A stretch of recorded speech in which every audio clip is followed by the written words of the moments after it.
우리는 지금 그 출애굽기를 1장부터 한 장씩 이렇게 말씀을 나누고 있습니다. 오늘 이 9장 본문은 저와 여러분들이 이제 함께 나누면서 볼 텐데 5번째, 6번째, 7번째 재앙 이야기가 기록이 되어 있습니다. 자, 여러분, 우리가 출애굽기 1장을 시작할 때부터 여러 번 반복해서 말씀을 드렸다시피 이 애굽 그리고 바로의 통치, 이것은 마치 사탄의 권세로 우리를 죄짓게 만들고 또 그 흑암의 권세가 우리를 통치하던 그런 그 모습과 굉장히 유사하다, 그렇게 말씀을 드렸습니다. 그런데 하나님이 그 430년 동안이나 그 애굽의 정서, 애굽의 문화, 애굽의 가치관, 그러니까 그 가치관은 다 물질적이고 우상 숭배적이고 또 어둡고 죄악되고 거기서 건져야죠. 그래서 하나님이 이스라엘 백성들을 430년 종살이 하던 곳에서 건져내시기로 작정하십니다. 그래서 사람을 택하시는데 그 사람이 바로 모세죠. 그래서 모세가 하나님 앞에 이제 부름을 받고 하나님이 모세야, 이제 내 백성 이스라엘뿐만 아니라 바로도 그리고 너도 하나님이 어떤 분인지를 알아야 할 거 아니냐. 그래서 하나님이 애굽에 10가지 재앙을 내리십니다. 그 10가지 재앙을 통해서 한 가지 한 가지 재앙이 더해질수록 하나님 이런 분이시구나, 하나님이 이것 때문에 우리를 출애굽하게 하시려고 하시는구나, 우리가 깨달을 수가 있죠. 그 가운데는 우리의 정체성을 드러내는 이야기도 있었고, 그 가운데 사탄의 전략에 대한 이야기도 있었고, 그리고 우리를 부르시는 그 부르심의 그 목적이나 사명에 대한 말씀들도 있었습니다. 이제 오늘은 9장 말씀을 통해서 9장을 펴보시면 세 가지 재앙이 나옵니다. 먼저 우리 세 가지 재앙을 하기 전에 애굽에 내려진 10가지 재앙, 여러분 다 외우실 수 있을까요? 제일 먼저 무슨 재앙이 있었죠? 나일강이 피가 되는 재앙. 그 다음에 두 번째는 무슨 재앙이었었는지 혹시 기억나세요? 개구리. 막 집집마다 여러분 한번 상상해 보세요. 저녁 때 자려고 이불에 침대에 이렇게 딱 들어갔는데 거기에 물컹물컹 개구리가, 물론 좋아하시는 분들은 그냥 잡아먹겠지만 안 그런 분들은 아마 끼악 할 거예요, 그죠? 근데 개구리. 그 다음에 또 무슨 재앙이 있었을까요?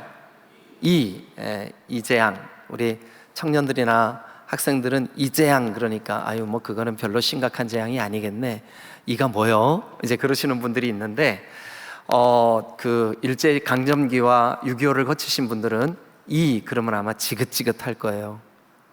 아닌가? 하여튼 그죠? 이 재앙. 자, 그래서 그 세 가지 재앙을 어떻게 외우면 좋을까요? 피게이, 앞자만 따서 피게이, 이렇게 외우시면 좋을 것 같아요. 그 다음에 네 번째, 다섯 번째, 여섯 번째 재앙. 그 네 번째는 여러분 그 무슨 재앙이었었죠? 파리 재앙이, 파리. 그죠? 파리. 그 다음에 그 다음 재앙부터가 오늘 이 본문에 나와요. 다섯 번째가 이제 가축들에게 전염병이 돌아요. 그래서 그 애굽 사람들의 많은 가축들, 특별히 오늘 본문 3절에 보면 들에 있는 너의 가축 곧 말, 나귀, 낙타, 소, 양, 그 모든 가축들에게 돌림병, 전염병 때문에 가축들이 죽고 재산의 손해를 보고 하는 그런 재앙. 그 다음에 여섯 번째 재앙이 어디에 나오냐 하면 8절부터 나옵니다. 오늘 우리가 펴놓은 본문 8절부터. 이 8절은 이제 그 여섯 번째 재앙의 내용이 뭐냐 하면 악성 종기가 생겨요. 그래서 그 옛날 분들은 우리나라의 여러 임금들 가운데 특별히 세종대왕처럼 이렇게 아주 훌륭하신 어른들도 사실은 종기 때문에 돌아가셨어요. 이 종기가 옛날 분들에게는 굉장히 그 고통스러운 질병이었고 고통이었죠. 그런데 애굽에 막 전염병이 그 악성 종기가 사람들, 짐승들, 또 바로뿐만 아니라 바로의 신하들, 그 궁에 있는 사람들, 백성들에게 막 종기가 막 발현됐다고 한번 생각해 보세요. 얼마나 심각한 문제였겠습니까? 그죠? 그리고 이제 일곱 번째 재앙이 오늘 13절부터 좀 길게 나와요. 마지막 35절까지 무슨 재앙일까요? 우박 재앙이에요. 우박. 제가 그 매주 목요일마다 우리 선교사님들과 목회자들이 같이 줌으로 성경을 같이 묵상하고 그 묵상한 걸 함께 나누는 그런 모임을 하는데 그때 그 미국 텍사스 달라스에서 목회하시는 목사님이 그날 그 밖에서 주운 그 우박을 이렇게 카메라로 사진을 찍어서 저에게 보여주시는데 진짜 주먹만 하더라고요. 한번 상상해 보세요.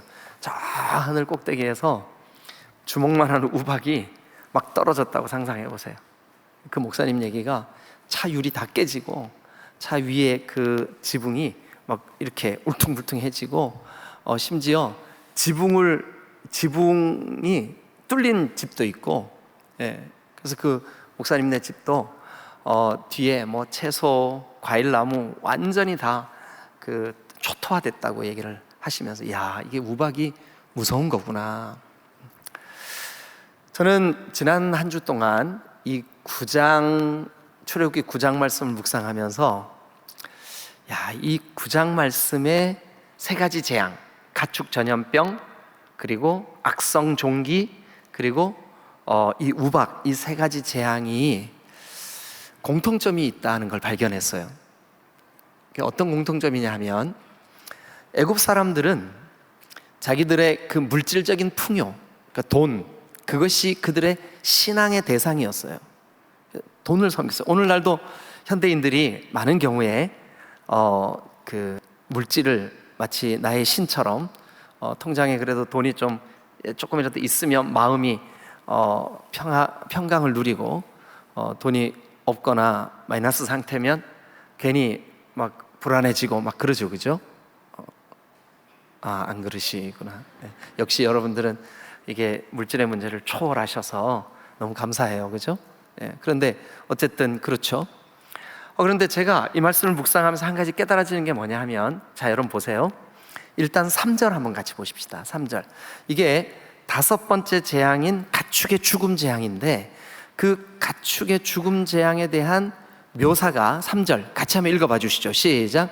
여호와의 손이 들에 있는 너의 가축, 또 말, 나귀, 낙타, 소, 양에게 더하게 될 거야. 그리고 심한 그들에게 돌림병이 있을 거야 라 그랬죠, 그죠? 여러분, 애굽에는 핫솔이라고 하는 우상이 있어요. 핫솔. 당연히 사람들이 자기들의 탐욕, 자기들의 욕심을 충족시키기 위해서 사람이 만든 우상이에요. 근데 그 우상의 이름이 핫솔이에요. 핫솔. 그런데 이 핫솔이라고 하는 이 우상은 재산을 지켜주는 우상이에요.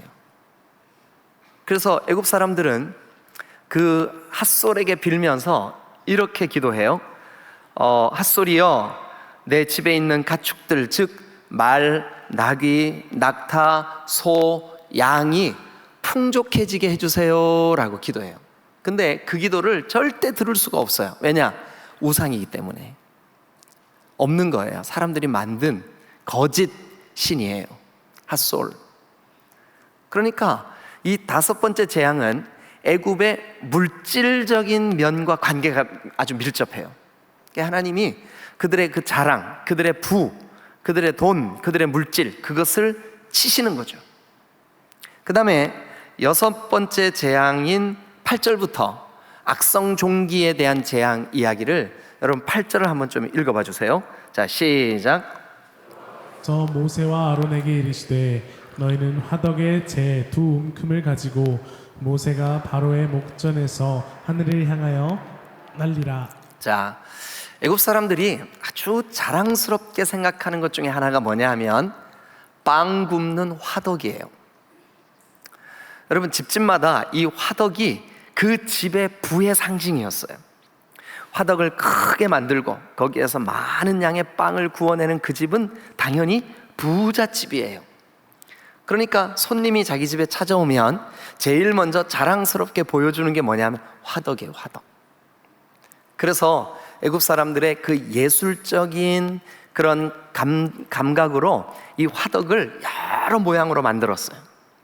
옹기처럼 만들기도 하고, 또 사각으로 집처럼 만들기도 하고, 그리고 여러분 잘 아시는 대로 화덕 안에 장작불을 피워서 그 빵을 그 위에 이렇게 붙이거나 올려놓으면 화덕에서 잘 구워지면 그 빵을 내서 우리 집이 이렇게 좋은 화덕, 이렇게 아름다운 그 화덕, 이 화덕 덕분에 이렇게 많은 빵을 구웠다고 자랑해요.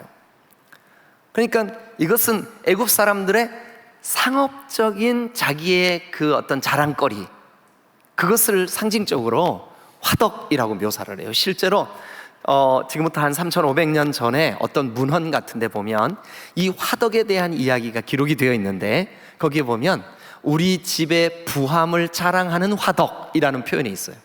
우리 집의 부함을 자랑하는 화덕. 그런데 여러분, 애굽에는 세크멘트라고 하는 우상이 있어요. 당연히 이 우상도 가짜입니다. 거짓입니다. 없는 신입니다. 사람들이 만들어낸 겁니다. 아무런 도움을 주지 못합니다. 그런데 그 세크멘트가 뭐를 위해서 비는 신의 대상이냐면, 신이냐면 애굽 사람들의 그 피부병, 특별히 종기, 이것을 좀 치유해 주세요 하고 우리 손가락 한 매듭, 한 마디 정도 되는 크기, 이 정도 되는 크기를 흙으로 만들든지 아니면 뭐 어떤 금속으로 만들든지 만들어서 거기에다가 절을 하고 빌고, 그러면 피부병이 낫는다고 생각을 하는데 그건 역시 착각이었어요. 세크멘트는 없는 신이에요. 아무런 능력도 없고 백성들의 종기를 낫게도 못해요. 여러분 한번 생각해 보세요. 아이러니죠? 왜냐하면 그들의 자랑거리, 그들의 부함을 자랑하는 화덕의 찌꺼기, 자, 8절 다시 한번 볼까요? 모세와 아론아, 너희는 화덕의 재 두 움큼을, 화덕의 재는 뭐예요? 그들이 자랑하는 그 예술품, 그들이 자랑하는 그 부함, 거기에서 나오는 찌꺼기, 그게 그들을 고통스럽게 하는 거죠.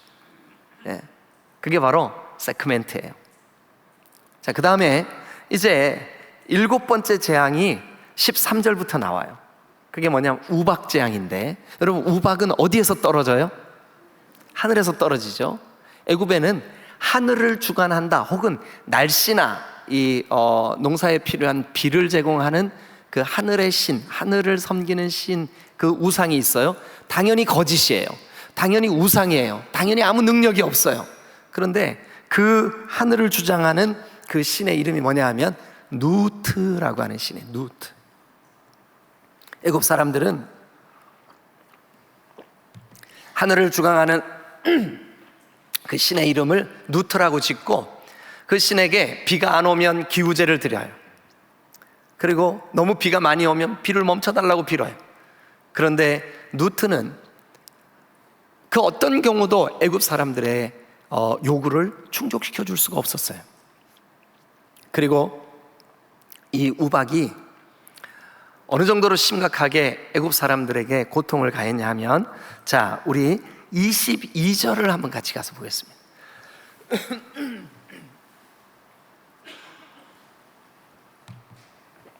다 같이 읽겠습니다. 시작.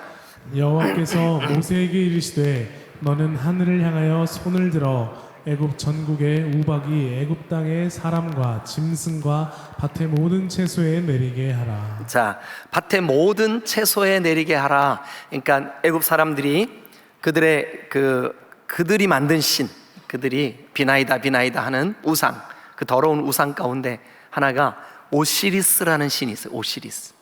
근데 이 신은 인간이 좋아하는 각종 채소를 주관하는 신이에요. 근데 이 신은 거짓이에요. 그들을 풍요롭게 할 수가 없는 신. 자, 그러면 보세요. 그 5번째 재앙인 이 그 가축의 전염병, 가축, 그들의 부의 상징이라 그랬죠. 그 다음에 화덕, 그들의 부를 자랑하는 수단이라 그랬죠.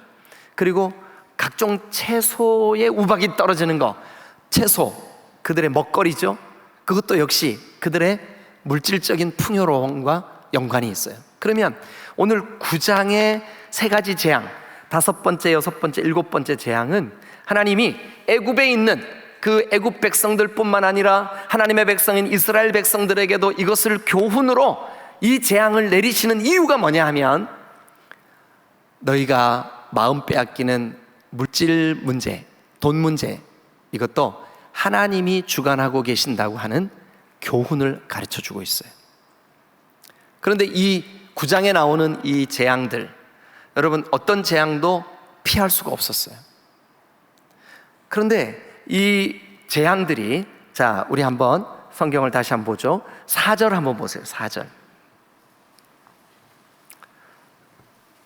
다 같이 읽겠습니다. 시작.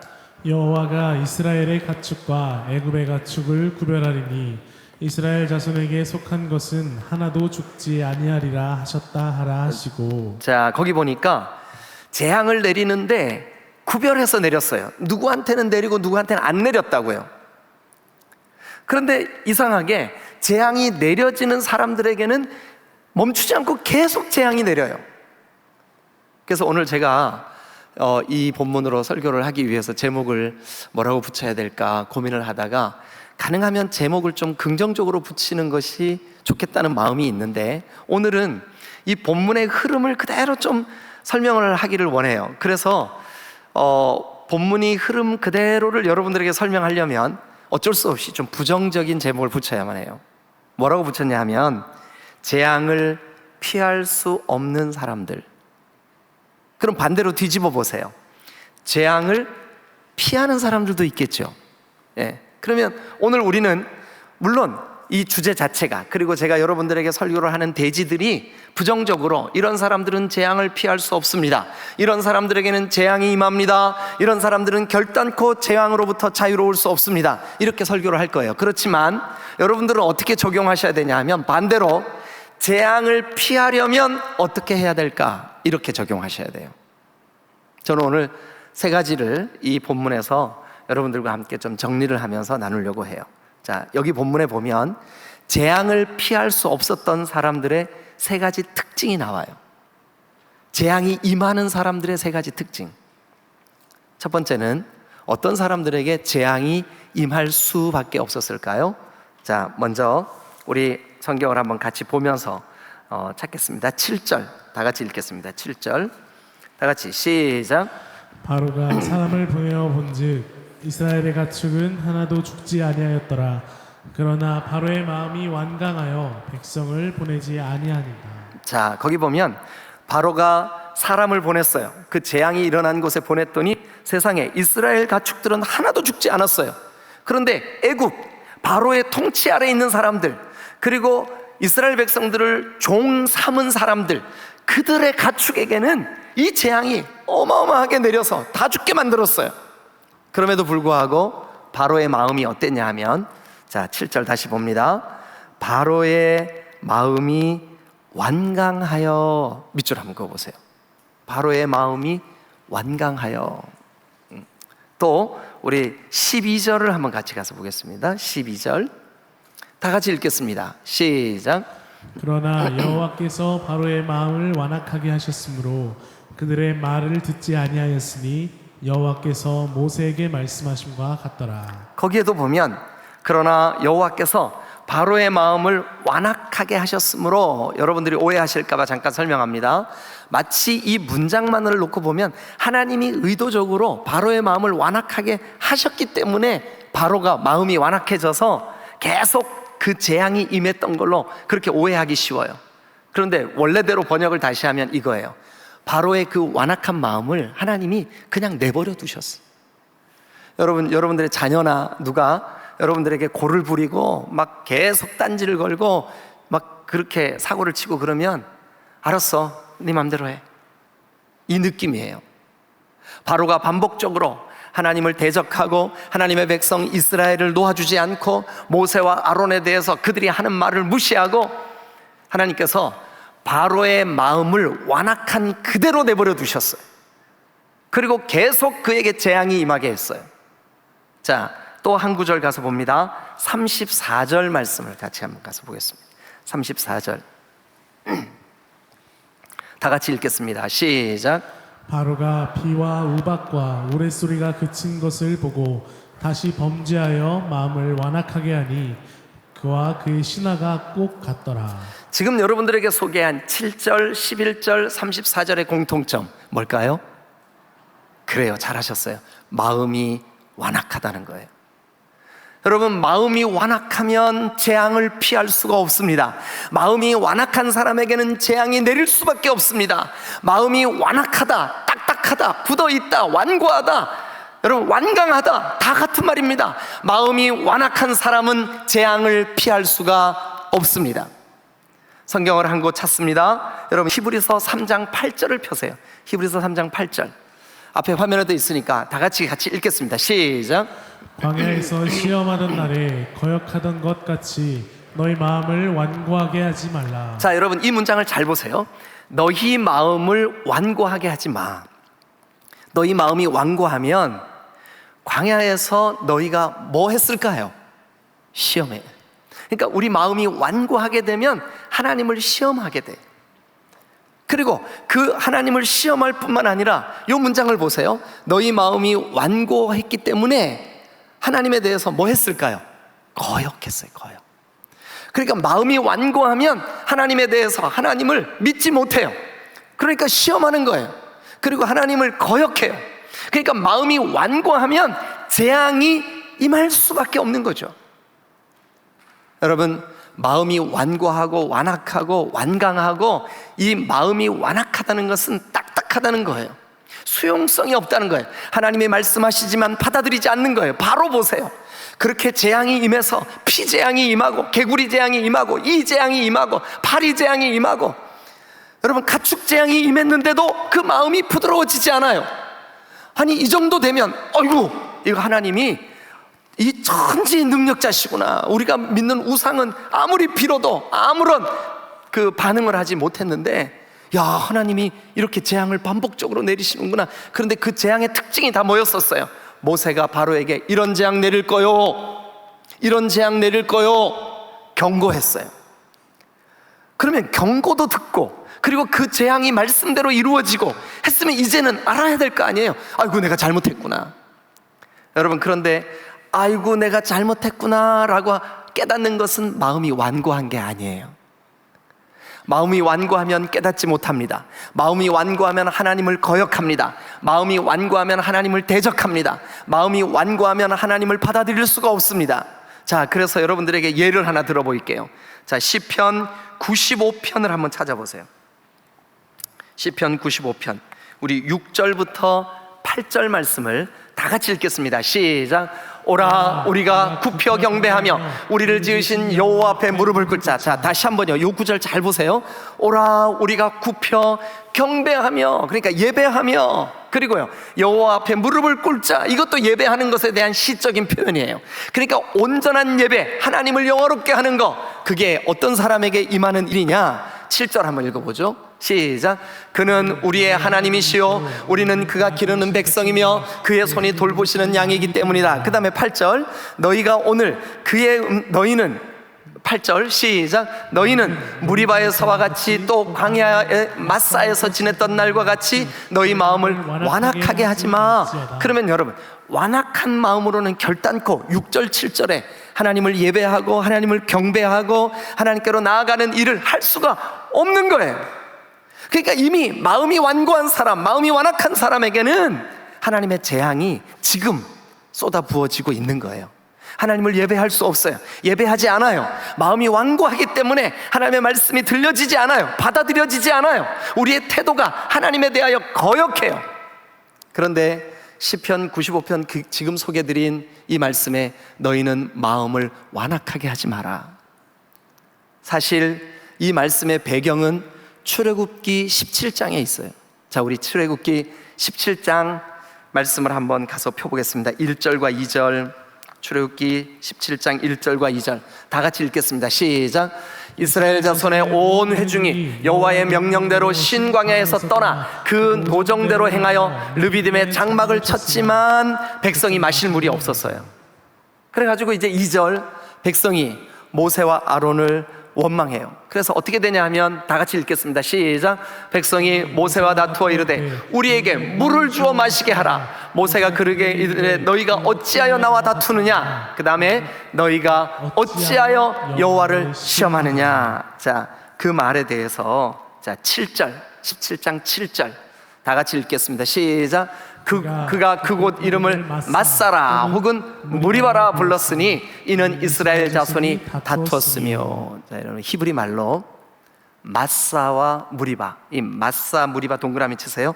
마사는 믿음 없이 시험했다. 그러니까 하나님에 대해서 신뢰하지 못하고 하나님을 시험한 거예요. 그 다음에 무리바라고 하는 말은 다투었다라는 뜻이 다투었다. 다투었다는 건 뭐예요? 여러분 갈등했다는 뜻이죠. 여러분 마음이 부드러우면, 여러분 마음은 우리가 영적으로 하나님을 받아들이는 장소예요. 마음이 만약에 완고하고 마음이 여러분 사탄이 마음을 다스리고 우리를 완강하게 하면 그곳에 사탄이 틈타면 어떻게 되냐 하면 예수를 팔 생각을 하는 거예요. 가룟 유다처럼. 여러분 마음이 완고해지면 재앙을 피할 수가 없어요. 마음이 완고해지면 믿음이 들어갈 수가 없어요. 마음이 완고해지면 예배할 수가 없어요. 오늘 찾아드린 성경에 보세요. 너희가 진정으로 경배하며 예배하기 위하여 너희가 그 마사와 무리바에서 행했던 것 같이 마음이 완고해지지 마라. 여러분 우리가 재앙을 피하려면 어떻게 해야 될까요? 마음이 완고해지지 말아야 될 줄로 믿습니다. 재앙이 임하는 사람의 첫 번째 특징, 마음이 완고합니다. 두 번째, 재앙을 피할 수 없는 사람의 두 번째 특징. 자, 그 다음 재앙인 우리 재앙 이야기를 조금만 더 해보죠.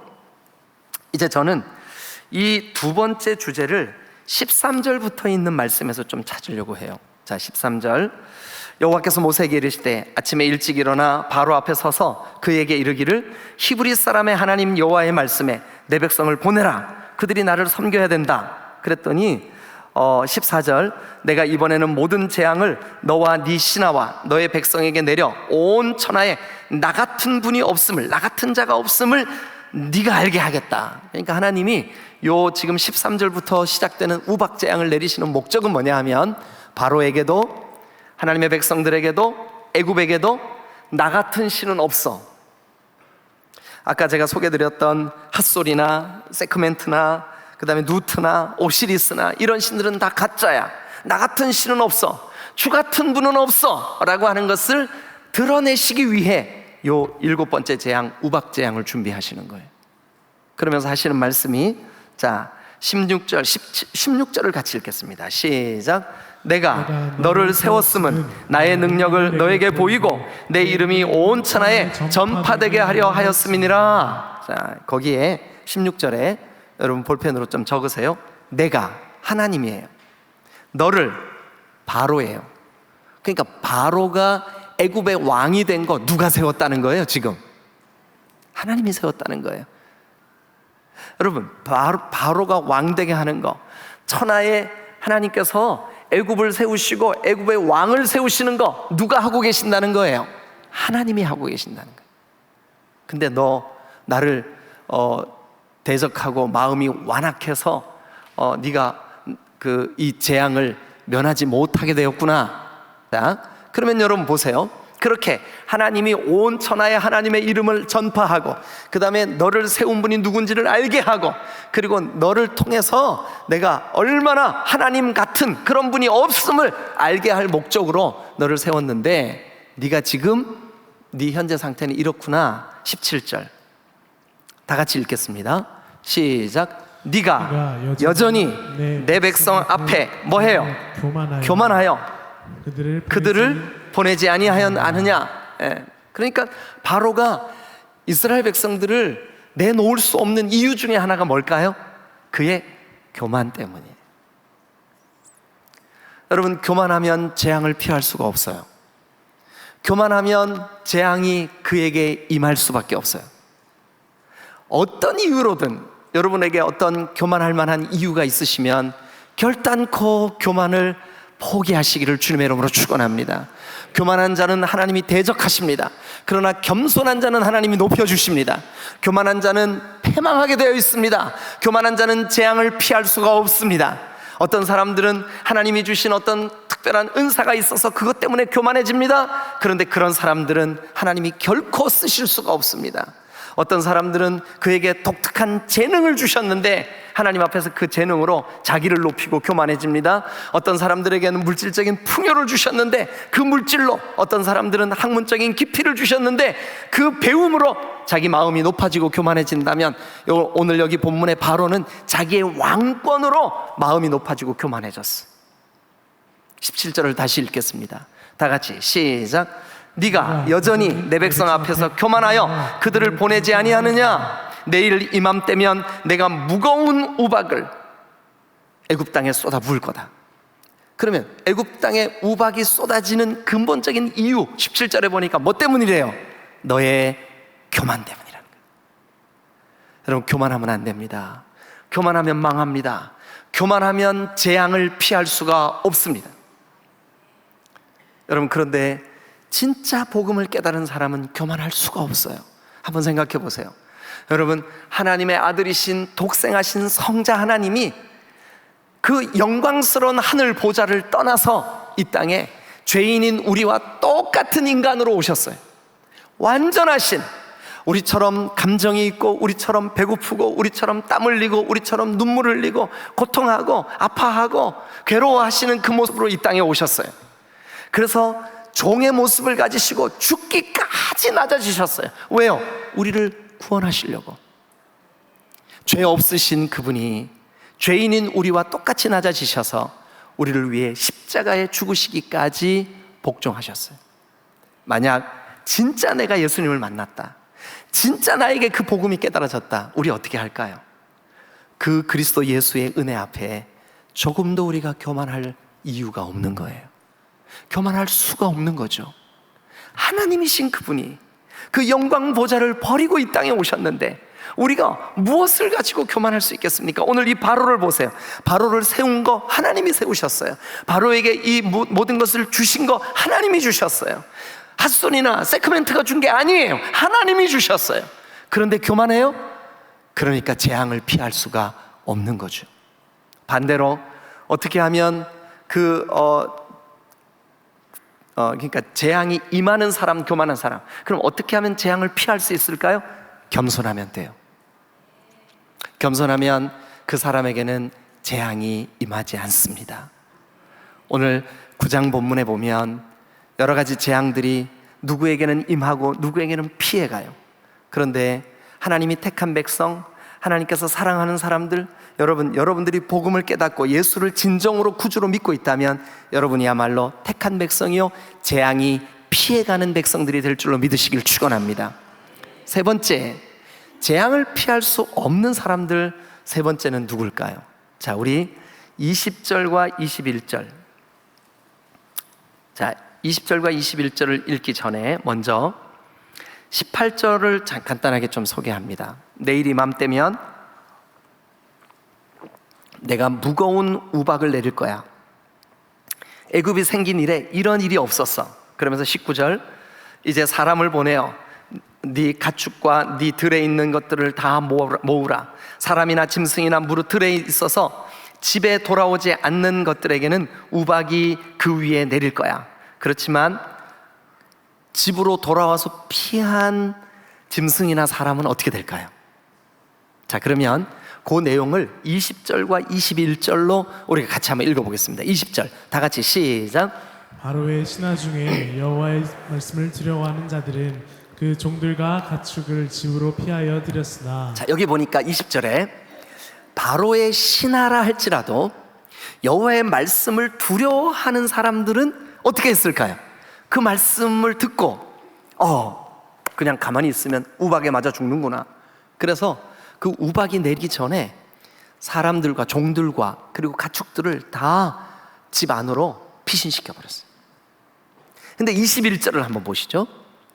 다 같이 읽겠습니다. 시작.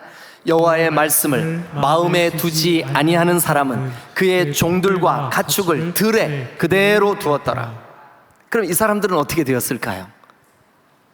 여러분, 이 사람들에게는 어떻게 됐냐 하면 뒤로 한번 넘겨보실래요? 자, 24절입니다. 다 같이 시작. 우박이 내림과 불덩이가 우박에 섞여 내림이 다 같이 다시 한번요.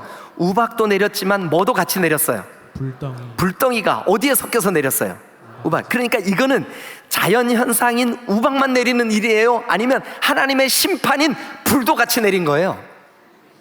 하나님의 심판이에요. 그래서 우박과 함께 불이 섞여 내렸어요. 그래서 여러분, 이런 경우라면 우박도 내리고 불덩어리도 내렸는데 막 쏟아졌단 말이에요. 그러면 들에 있는, 그러니까 하나님의 말씀을 두려워하지 않고 하나님의 말씀을 가볍게 여기고 피하지 않는 사람들은 다 어떻게 됐을까요? 죽고, 그리고 짐승들 다 죽고, 채소들 다 죽고. 여러분, 그러면 이 재앙을 피한 사람들은 어떤 사람들이었을까요? 여호와의 말씀을 두려워했던 사람들. 그러면 이 재앙을 피할 수 없었던 사람들은 누굴까요? 여호와의 말씀을 두려워하지 않는 사람들, 즉 말씀을 가볍게 여기는 사람들은 그 재앙을 그대로 입을 수밖에 없었던 거죠. 여러분, 오늘도 마찬가지입니다. 세상 끝날에 우리 주 예수 그리스도께서 구름 타고 다시 오시리라, 그때 불로 세상을 심판하시리라. 그 말씀은 하나님의 말씀이야. 내가 두려움으로 그 심판의 때를 복음으로 이길 거야. 복음으로 예수 그리스도를 영접할 거야. 예수님을 믿는 사람에게는 이 재앙이 임하지 않게 될 줄로 믿으시길 축원합니다. 그러나 반대로 하나님의 말씀을 가볍게 여기고 말씀을 두려워하지 않는 사람들에게는 재앙을 피할 길이 없습니다. 이제 말씀을 정리합니다. 여러분, 이 출애굽기 9장에는 재앙을 피할 수 없는 사람들의 세 가지 특징. 첫 번째는 뭘까요? 마음이 완악한 사람들, 마음이 완고한 사람들, 마음이 딱딱한 사람들, 마음이 굳어있는 사람들. 그런 사람들은 예배할 수 없습니다. 그런 사람들은 하나님이 그 예배를 받으실 수도 없습니다. 왜냐하면 마음이 굳어져 있기 때문에 그들은 하나님을 시험하고 하나님을 대적합니다. 그래서 여러분, 하나님께서는 너희는 결단코 마음이 완악해지지 마라. 여러분, 마음이 완악하면 하나님의 말씀이 들려지지가 않아요. 옥토와 같이 부드러워져야 하나님의 말씀이 심기워지고 싹이 나고 아름다운 열매가 맺게 될 줄로 믿으시길 축원합니다. 두 번째, 어떤 사람에게 재앙이 피해질 수가 없을까요? 어떤 사람? 교만한 사람. 마음이 교만한 사람은 결코 재앙을 피할 수가 없어요. 여러분, 마음이 겸손한 사람은 복음을 깨달은 사람이에요. 마음이 겸손한 사람은 그 마음속에 예수 그리스도가 진정한 주인이 된 사람이에요. 그 사람은 교만할 수가 없어요. 그래서 그 사람에게는 재앙이 임하지 않게 될 줄로 믿으시길 축원합니다. 세 번째, 어떤 사람에게는 어떤 사람이 재앙을 피할 수 없을까요?